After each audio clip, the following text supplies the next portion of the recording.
Comment coudre un biais en coin arrondi? Tout d'abord, il faut choisir un biais de coton.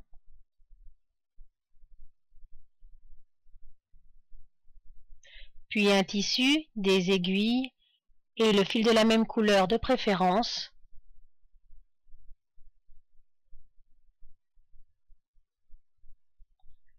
Un ciseau cranteur, une règle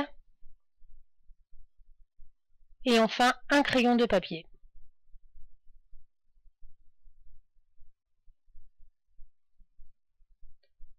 Je vais poser le biais endroit contre endroit avec le tissu.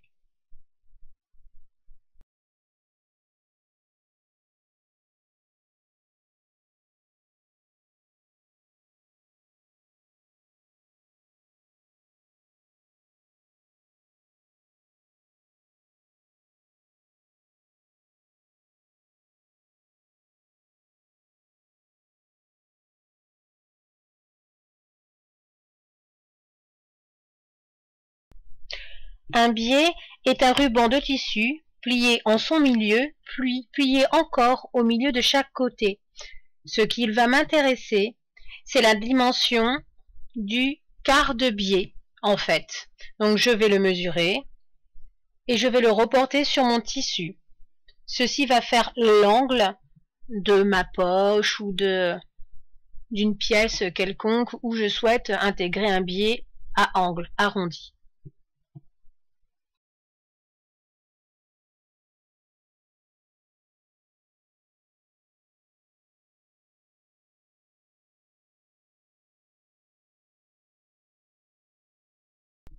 Je vais donc couper ce petit bout de quart de biais pour pouvoir tourner, faire un angle à 90 degrés avec le biais et continuer à piquer.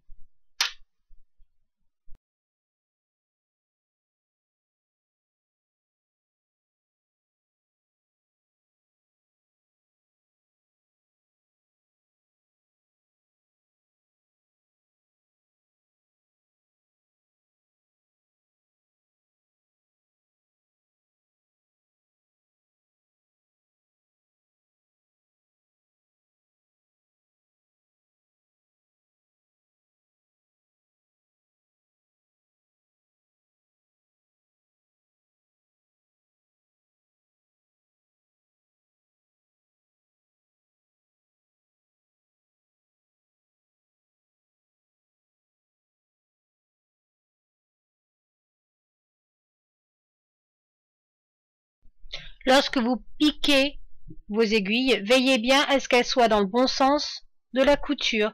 Parce que défaire toute votre couture parce que la tête de vos aiguilles est dans le mauvais sens, c'est très désagréable. Je pense à descendre le pied presseur et fais un point aller-retour pour solidifier ma couture. Puis, je couds au point droit.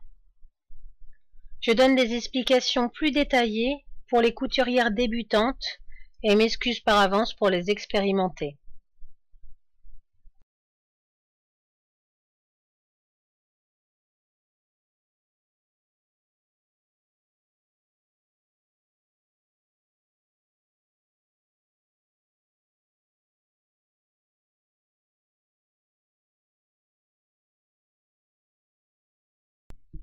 Je termine la couture de ma largeur par un point aller-retour également pour solidifier cette couture.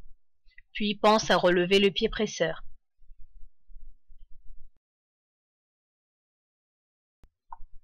Puis faire de même de l'autre côté.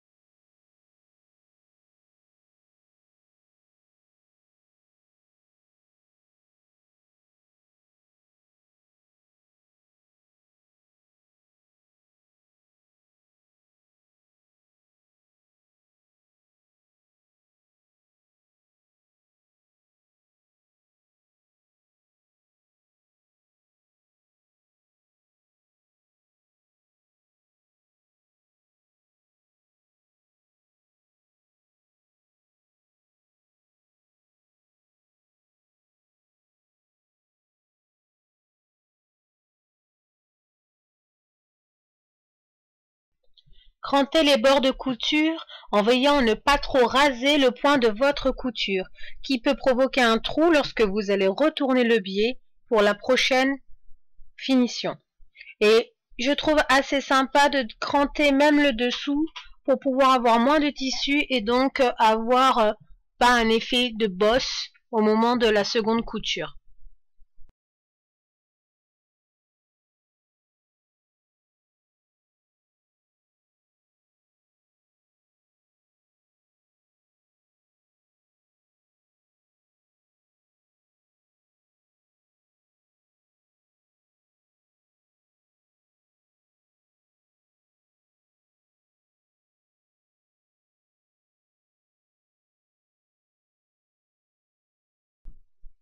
Il est temps de retourner le biais et là, vérifiez bien justement que vous n'avez pas de trou entre votre tissu et votre biais avant de vous lancer dans la seconde couture. Puis piquez tout le long de la largeur et de la longueur.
De même que la première étape, il est important de vérifier que vous avez bien passé vos aiguilles pour pouvoir coudre dans le sens de la machine, sinon il faut tout recommencer et c'est franchement pas très agréable. Reproduire les étapes du pied presseur, du point aller-retour et de la couture au point droit sur la longueur puis la largeur et finir avec un point aller-retour et enfin enlever le fil en surplus.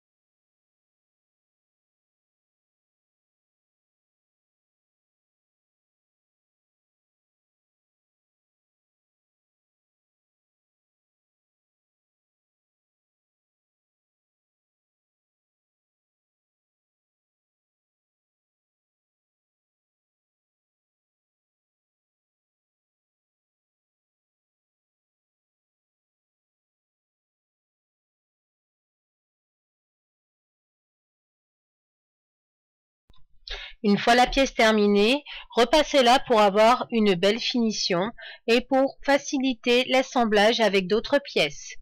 Ce tutoriel vidéo est terminé. Retrouvez-moi sur mon blog lafileusederêve.canalblog.com.